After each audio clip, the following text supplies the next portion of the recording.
Nous avons réceptionné les composants du dirigeable sans pilote Nova 1. Commençons par les unités de base. Nous avons deux moteurs pour la propulsion avec une puissance de 10 kW et c'est environ 13 à 14 chevaux qui peut soulever jusqu'à 35 kg. Ils ont une protection contre l'humidité de classe IP33, ce qui leur permet d'éviter les gouttelettes et l'humidité critique, à noter qu'ils seront également protégés par un carénage. Le moteur est également connecté à un contrôleur avec une fréquence nominale de 620 Hz qui nous permet de régler la vitesse de rotation de l'arbre. Le groupe motopropulseur utilise également des servomoteurs avec un couple de 400 kg par centimètre. Ces servomoteurs nous permettent de modifier le vecteur de traction du propulseur pour faire décoller le dirigeable. Nous avons également 3 servos qui sont connectés à l'empennage pour changer le câble du gouvernail. Leur couple est de 200 kg par centimètre. Deux moteurs de ce type sont utilisés sur le propulseur de l'unité arrière, leur puissance étant de 800 watts, soit environ 1 cheval. C'est pour eux que nous utilisons ces contrôleurs. Ils permettent également de régler la vitesse de rotation de l'arbre. Les moteurs et les contrôleurs ont une résistance accrue à l'humidité de classe IP57. Dans le propulseur arrière, nous utilisons ces hélices. Leur longueur est de 500 mm.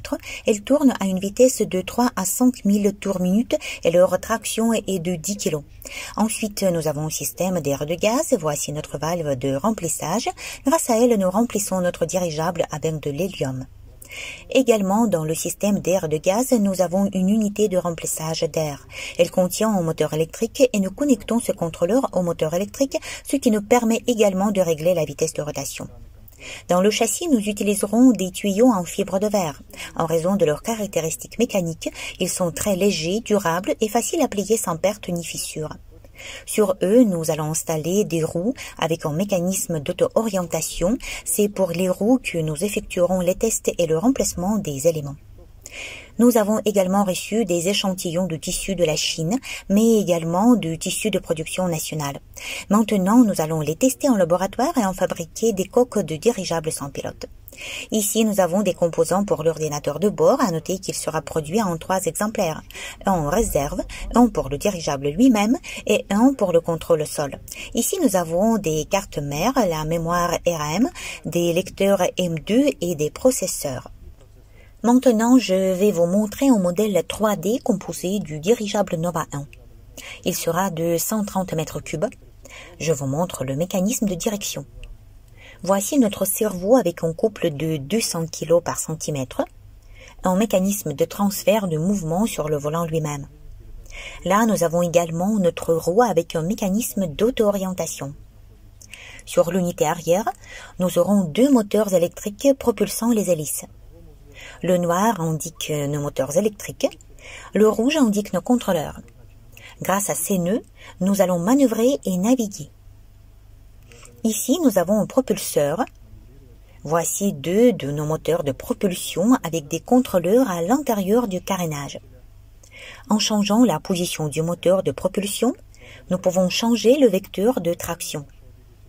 Le dirigeable sera équipé d'un système d'air de gaz. Il est décrit en détail. Ici, nous avons des unités de remplissage d'air. Ensuite, nous avons des soupapes de décharge d'air. Elles vont pomper le ballon à l'intérieur du dirigeable, ce qui lui permet d'ajuster la hauteur de vol. En principe, le dirigeable est déjà entièrement prêt dans la conception du modèle 3D. Il reste maintenant à se mettre d'accord avec la haute direction et à commencer la fabrication. Nous fabriquons le dirigeable Nova 1 dans le but du développement de la technologie de production. Le dirigeable lui-même se trouvera à une altitude de 500 mètres et volera à des vitesses allant jusqu'à 80 km/h. Nous avons fabriqué un simulateur pour voler sur des dirigeables. Le simulateur nous permet de travailler sur les atterrissages et les décollages et de comprendre les nuances physiques de vol sur notre dirigeable. Ce simulateur permet aux futurs pilotes de comprendre toute la mécanique, toute la physique de nos dirigeables, puisque tous ces paramètres sont prévus ici et nous pouvons modifier la vitesse du vent et sa direction.